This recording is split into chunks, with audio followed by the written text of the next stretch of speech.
자, 지금부터는 아까 소개해드린 그 마틴 팔로의 리팩토링 책에 있는 몇 가지 리팩토링 하는 방법들을 좀 소개해드리고 또 제가 이번 겨울방학 때 읽었던 Five Lines of Code에 있는 내용도 간략하게 좀 설명드리겠습니다. 첫 번째 소개해드릴 리팩토링 방법은 스플릿 루프 리팩토링입니다. 그래서 루프가 여러 가지 일들을 해. 한 가지를 하는 게 아니라 그러면 분리하라는 거예요. 근데 우리는 한 번에 포르프 하나면 되는 것 같고 포르프 두 개 만드는 게 싫을 수가 있어요. 뭔가 효율성 측면에서 생각하면. 근데 그렇게 생각할 게 아니라 응집성을 높이는 측면에서는 폼은 어떤 문도 이렇게 반복문도 한 가지 일만 해야 돼. 여러 가지 일을 하고 있으면 나누는 게 좋아요. 나눠도 어차피 비고는 똑같죠. ON인데 한 번 더 한다. 그럼 ON이죠, 여전히. 그러니까 별 차이는 없는 거고 또 이렇게 나누게 되면 그 다음에 뭘 할 수 있어요? 모듈화를 또 할 수가 있습니다. 그래서 아까도 보면 이제 그 스테이트먼트에 있던 첫 번째 for 루프, 그 스테이트먼트에 있던 for 루프는 원래 세 가지를 하고 있었어요. 문자를 만드는 거, 대여금액 계산하는 거, 적립금 계산하는 거. 세 가지를 하고 있었는데 그거를 최종적으로 다섯 번째 거 보시면 나눠져 있습니다. 그래서 스테이트먼트에서는 반복문 없이 그냥 문자열만 계산하는 함수로 만들어져 있고 그리고 두 개의 for 를 갖고 있는 각각 있는 이제 적립금 계산하는 거 그리고 그 대여금 계산하는 거 이렇게 나눴습니다. 그래서 그런 형태로 이렇게 함수가 두 가지라면 나누라 라는 거고요. 그 다음에 이것도 뭐 너무 당연한 거일 수 있는데 이렇게 똑같은데 수치상수 차이가 있는 유사한 일을 하는 함수가 있다면 중복을 줄이는 게 더 좋은 거고요. 그 다음에 이제 플래그 아규먼트는 쓰지 마라. 오히려 헷갈린다 라는 거예요. 그래서 뭐 이렇게 코딩 하실 필요는 없겠지만 어쨌든 어떤 인자에 따라서 요구하거나 다르게 하는 거예요. 그러면 그 인자에 따라서 다르게 하지 말고 별도로 만드는 거예요. 별도로 만드는 게 더 깔끔한 거예요. 특히 이 플래그 아규먼트 중에 불리언 플래그를 사용하는 거가 있으면 얘는 되게 나쁘다고 해요. 예를 들어서 이런 거예요. 그 공연 예약하는데 이제 VIP는 조금 그 예약하는 방식이 달라. 그래서 여기에 이 프리미엄을 둬서 쓰는 거예요. 근데 이렇게 코드를 보면 이 코드가 가독성이 떨어진다고 보기는 어려운데 호출할 때를 보세요. 호출할 때는 어떻게 되어 있냐면 북 컨스 커스터머 true가 되어 있어요. 그럼 이 true면 뭐지? 잘 여기서는 이해가 안 되는 거예요. 그래서 그것보다는 이렇게 두 개로 나누는 게 좋습니다. VIP 북 콘서트, 노멀 북 콘서트 이렇게 나눠서 하는 게 좋다. 가독성 측면에서 더 좋다는 거예요. 그래서 플래그 아규먼트라는 건 그 인자에 따라서 행위가 달라지는 거예요. 그러면 그 행위가 달라지는 걸 인자에 따라 다르지 말고 아예 함수를 두 개로 나누라 하는 겁니다. 그래서 그런 것들이 있고 그거 말고도 여러 개의 리팩토링 하는 방법들을 그 책에서 소개를 하고 있어요. 어떤 건 와닿고 어떤 건 잘 와닿지 않는 것들도 있습니다. 그래서 뭐 기회 되실 때 한번 읽어보시면 좋겠고 그것도 상당히 오래된 책임에도 불구하고 뭐 요 책, 리팩토링 책이랑 또 하나 제가 추천드리고 싶은 건 클린 코드라는 책이 있어요. 그래서 그 두 개는 한번 잘 읽혀요. 그냥 어렵지 않아서 그냥 번역서도 있고 그래서 클린 코드라는 책하고 요 책 한번 읽어보시면 좋을 것 같고요. 요번에 읽었던 Five Lines of Code 더 와닿지 않는 책인데 그래도 읽으면서 좀 거기에 9가지 규칙이 있는데 어떤 규칙들이 있는지 그냥 살짝살짝 보고만 갈게요. 첫 번째 룰은 Five Lines of Code입니다. Five line. 함수의 길이는 5줄을 넘어가면 안 된다는 거예요. 되게 짧게 만들어라 이렇게 아주 강조를 하고 있는 파트일 것 같습니다. 그리고 얘가 또 하는 얘기 중에 하나는 함수는 뭐 아까 같은 경우에 우리가 extract 메소드를 해가지고 함수를 줄였잖아요. 근데 extract 메소드 할 때 또 우리가 어떻게 되냐면 함수를 쓰다 보면은 한 칸 띄고 또 쓰고 그러잖아요. 이 한 칸은 왜 띄어요? 이 내용과 이 내용이 또 뭔가 다른 일을 하기 때문에 그걸 나누기 위해서 우리가 줄을 하나 간격을 두는 경우가 있잖아요. 그러면 그렇게 나눈 것들은 함수로 만들어내는 거예요. 기계적으로. 그러면 이제 5줄씩으로 다 만들 수 있다는 그런 얘기입니다. 그다음부터는 이제 와닿지가 않아. 5줄부터는 그래. 그 함수를 적게 만들라는 그 의도는 충분히 이해되니까 오케이인데 그다음부터는 좀 이해가 좀 안 되는데 어쨌든 보면 either core or path. 그래서 인자가 있냐? 내가 이 함수에서 쓰는 객체가 있어요. 그럼 이 객체를 가지고 그 객체의 메소드를 호출하거나 아니면 이 객체를 다른 함수의 인자로 전달해야 되지 둘 다 하면 안 된다는 거예요. 즉 함수에서 어떤 객체를 사용하는 수준이 같아야 된다는 거예요. 사용하는 수준이. 얘의 메소드를 호출하거나 얘의 메소드를 호출하고 이 메소드 호출하는 건 다른 데서 하게끔 해야 되는 거예요. 그러니까 이거는 아주 극단적인 예인데 얘는 요 넘스를 요 썸이라는 함수에 넘겼고 여기는 넘기는 게 아니라 거기에 있는 멤버 변수를 갖고 와서 쓰고 있죠. 추상화 수준이 다르다는 거예요. 추상화 수준을 일치시키는 형태대로 하는 게 좋다라는 거예요. 가독성 측면에서. 우리가 코드를 읽을 때 또 모듈화 할 때 수준을 같게 만들어야지 좋다는 거예요. 이거는 괜찮은 것 같아요. 너무 근데 항상 여기 있는 룰들을 기계적으로 적용할 필요는 없는 거예요. 내가 조금 이해하고 나름대로 판단을 해볼 필요는 있습니다. 그 다음에 또 하나는 if only at the start. if문을 만약에 쓰면은 if문은 함수의 첫 문장이어야 된다고 합니다. 이 사람의 얘기는. 대단하죠. if문을 쓰면 if문은 중간에 있으면 안 된다고 이 사람은 얘기를 하고 있어요. 그래서 이런 것들도 모듈화를 해야 된다 이런 얘기를 하고 있어요. 그래서 이거는 함수의 응집성 측면에서 이 사람이 강조하는 것 같아요. 그래서 if문을 쓰면 if문은 함수의 첫 문장이어야 되고 유일한 문장이어야 된다라고 얘기하고 있습니다. 왜? if문을 쓴다는 것 자체는 뭘 검사한다는 거죠. 그럼 한 가지 일을 이미 한 거예요. 근데 함수는 몇 가지 일을 해야 돼? 한 가지 일만 해야 돼요. 그래서 이 사람은 이제 그런 식으로 얘기를 하고 있습니다. 그 다음에 else랑 쓰지 말래요. if문을. if와 if랑 s를 같이 이렇게 항상 쓰지 말라. 그러니까 if를 쓰되 if는 첫 문장이어야 되겠고 else랑은 같이 쓰지 마라 라는 건데 결국은 뭘 얘기하냐면 if, else, if 문들은 이제 뭔가 그 행동이 그 위치에서 고정이 된다는 거예요. 변할 수가 없다는 거고 변화가 필요하면은 코드를 수정해야 된다는 거예요. 그래서 결국에는 여기서 얘기는 이렇게 바꾸라는 것보다는 객체지향적으로 조건문들은 다양성을 결국은 이용하라는 데 있습니다. 다양성을. 그래서 그 아까 본 것처럼 우리가 스위치문이 있었을 때 이 스위치문을 뭘로 바꿨어요?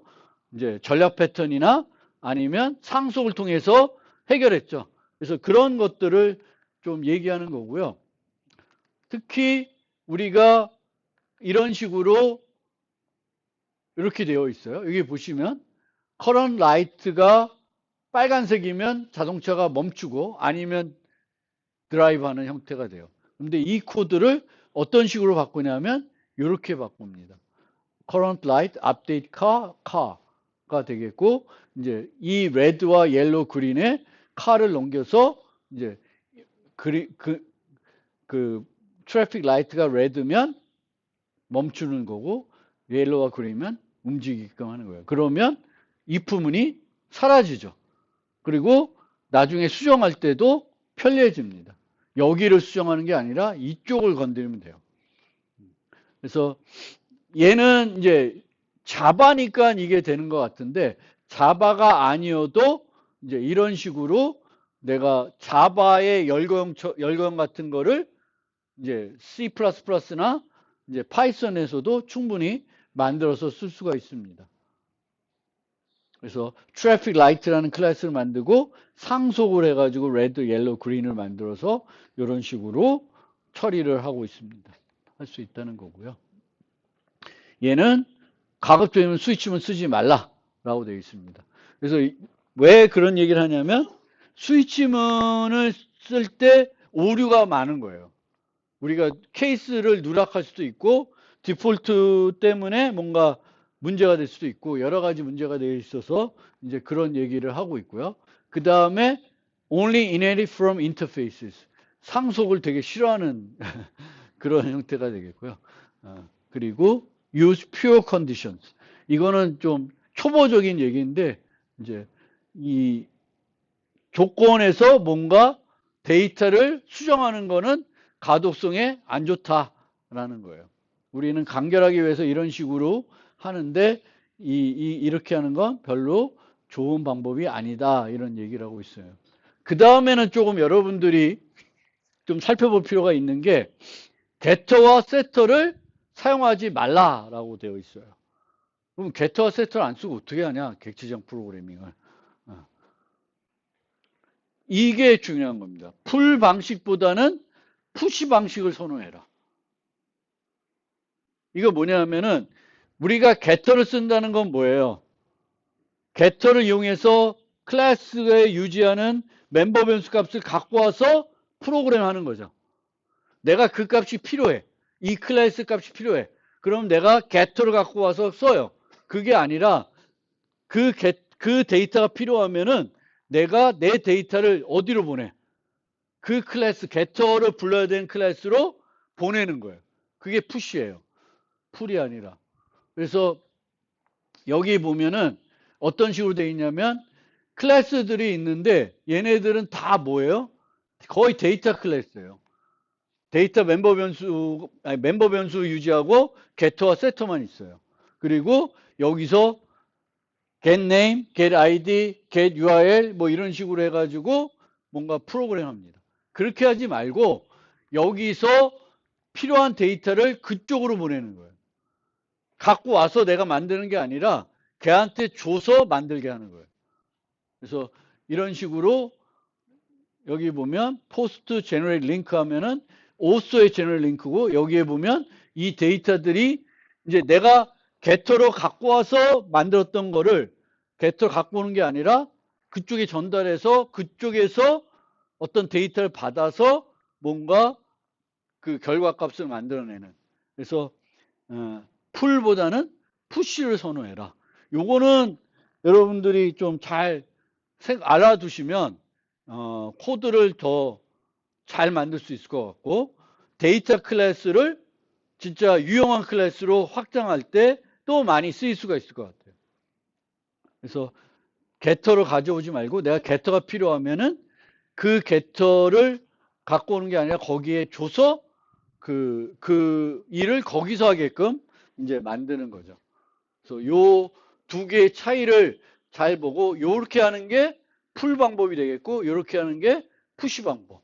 푸시는 요 클래스의 데이터를 줘서 이 클래스의 데이터 필요할 때 이 데이터한테 뭔가 줘서 그 데이터를 이용해서 계산해서 결과를 받아오는 내가 게터에서 계산을 하는 게 아니라 그래서 그렇게 하는 게 좋을 것 같고요. 그리고 never have common affixes. player X, player Y, draw player.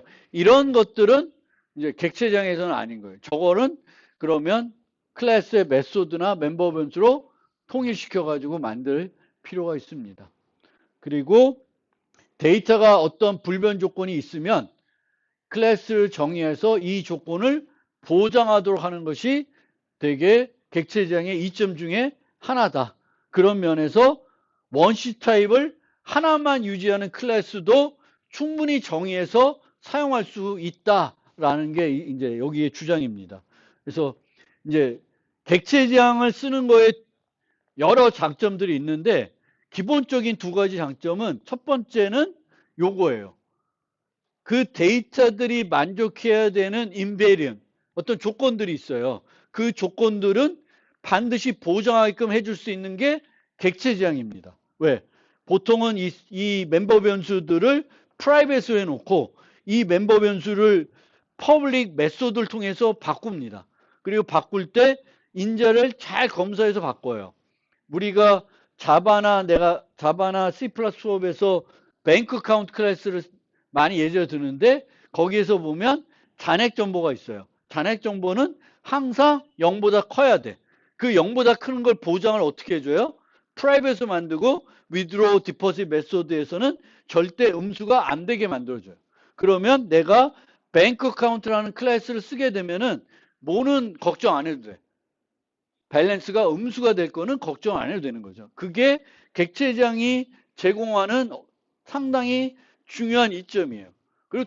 그리고 또 하나의 이점은 객체장으로 클래스로 만들면 생성자들이 존재를 해요. 그리고 생성자들이 있기 때문에 이 객체들을 내가 원하는 어떤 초기화된 상태로 만드는 게 일반적으로 객체지향 쓰지 않을 때보다 되게 편리합니다. SD 벡터 같은 자료 구조 보시면 되게 내가 필요한 형태대로 초기화해서 그 자료 구조 생성할 수도 있죠. 100개 용량이 100개짜리 내부를 만들고 다 1로 초기화해서 만들 수가 있어요. 그냥 101만 주면 돼. 간단하잖아요. 그래서 객체지향은 그런 두 가지 기본적인 이점이 있고 이 다양성 같은 걸 이용해 가지고도 여러 이점이 있습니다. 그러면 마무리를 해볼게요.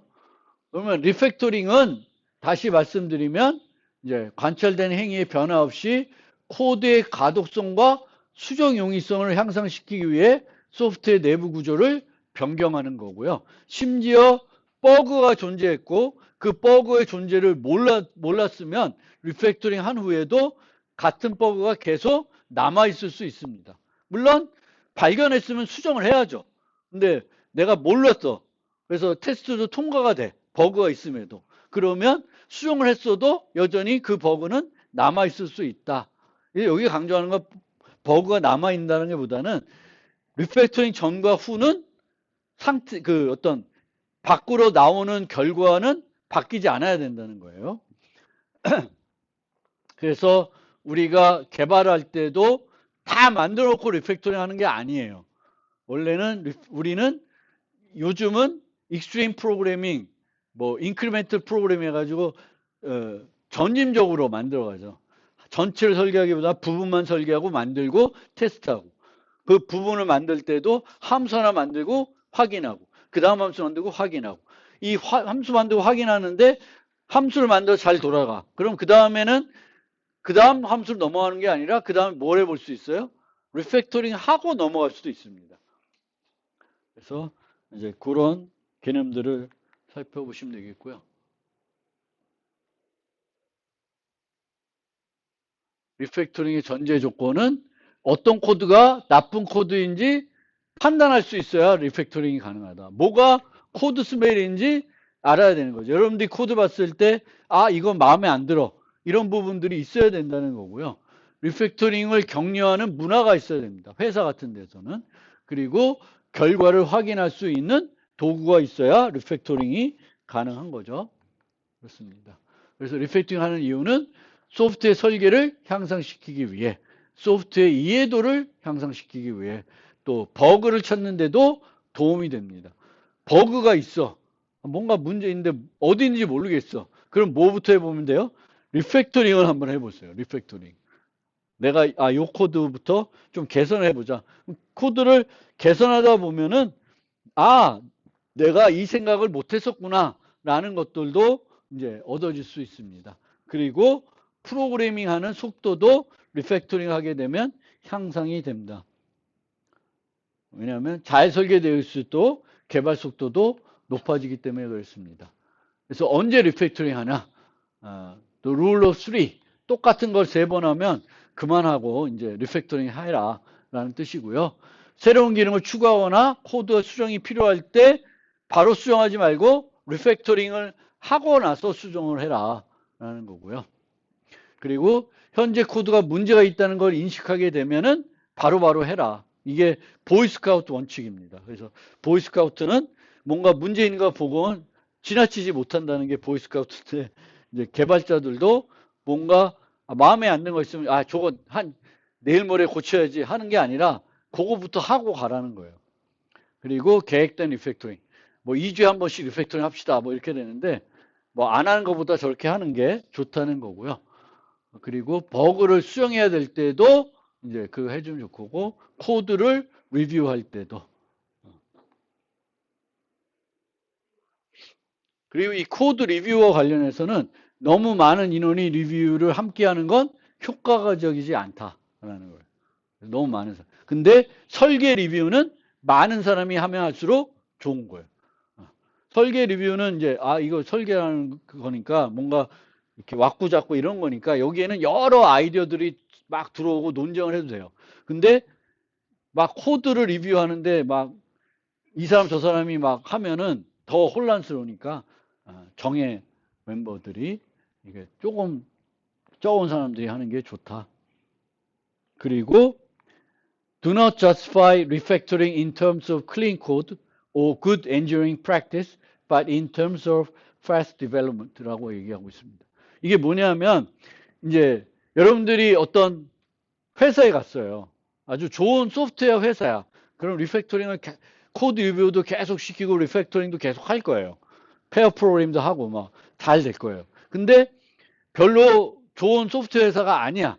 그러면 막 이런 리팩토링 하거나 이런 뭐 코드를 클린 코드 만드는 거에 대해서 별로 중요하게 여기지 않고 빨리빨리 만들기나 해. 동작하면 돼. 그럼 그 다음 거 해. 막 이렇게 할 수가 있습니다. 그럼 그때는 이제 리팩토링을 하게 되면은 코드가 클린해진다.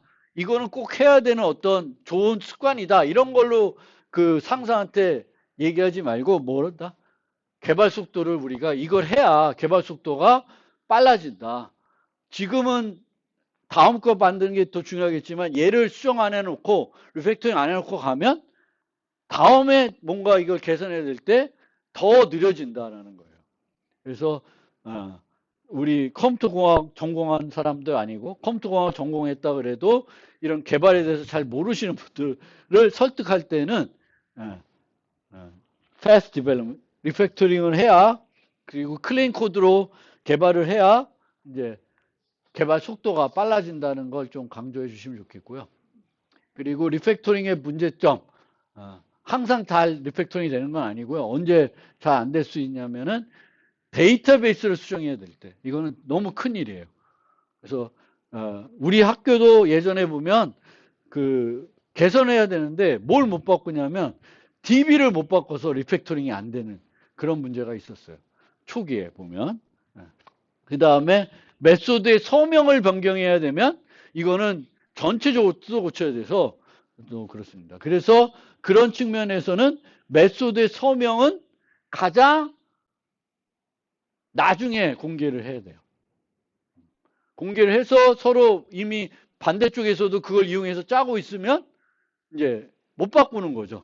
바꾸기가 어려운 거예요. 그래서 가장 메소드의 서명은 늦추라라는 게 되고, 설계 자체를 변경해야 되면은 이것도 큰 일이 될 수도 있죠. 그리고 견고한 테스트가 꼭 필요한데 테스트가 만들기 어려운 경우 그런 거고, 레가시 코드를 리팩토링 하는 건 쉽지 않다. 그러니까 레가시 코드란 뭐냐면은 옛날 코드예요. 아주 오래된 코드. 심지어 다른 언어로 되어 있는 코드들, 이런 코드들이요. 다른 언어로 이렇게. 근데 이런 애들 때문에 리팩토링이 어렵죠. 실제로는 지난번 한번 얘기했나? 그 카카오 간 윤대승이라는 그 졸업생이 카카오에 가서 하는 일이 기존 코드들을 코트린으로 바꾸는 건가? 뭘로 다 바꾸는 걸 하고 있어요. 그러니까 그건 별개로 이 서비스는 계속 옛날 언어 버전으로, 그게 뭔지 모르겠지만 그걸로 다 서비스 되고 있으면서 한편에는 이제 대승이 같은 애들 시켜서 똑같은 코드를 이제 만들고 있는 거죠. 더 효과적으로 개선하기 쉽고 유지 보수가 하기 쉬운 언어로 바꾸고 있습니다. 그럼 얘가 완료가 되면 이렇게 바꿔치기 하겠죠. 그래서 그런 그런 것들이고요. 하지 말아야 될 때, 리팩토링 대신에 처음부터 재생성하는 것이 더 바람직할 때, 저럴 때는 그냥 다 지우고, 다 지우고 처음부터 다시 하는 게 나을 수도 있고요. 마감 시간이 다 되었을 때는 하지 마세요. 이거는 여러분들이 좀 잘 봐셔야 돼. 언제 이게 많이 나오냐면, 여러분들이 지금은 여기 4학년, 3학년들이 대부분이죠. 졸작할 때 보면 내일이 졸작 시연이야. 근데 전날 막 수정을 해. 그래서 죽어서 이제 그 다음날 시연을 못 해. 이거는 안 돼요. 최소한 뭐는 해야 돼? 버전 관리는 해야죠. 그래서 뭔가 하더라도 하다가 안 돼서 완전 엉망진창이 되면 아예 시연을 못 하잖아. 그러면 떨어지는 거지. 그렇게 하면 안 되고, 전날 막 이렇게 뭘 하려고 그러면 그때 중요한 건 뭐예요? 버전 관리를 잘 해야 돼요. 근데 여러분들이 졸작하면서 버전 관리를 안 하는 상태도 있더라고. 그럼 어떻게 돼? 갑자기 다 날려먹었습니다. 그럼 나보고 어떡하라고. 내가 버전 관리를 해줄 수는 없잖아요. 여러분들. 버전 관리를 꼭 해야 되겠고, 전날 막 뭔가를 하려고 막 애쓰지 말고 미리미리 하시면 좋을 것 같습니다.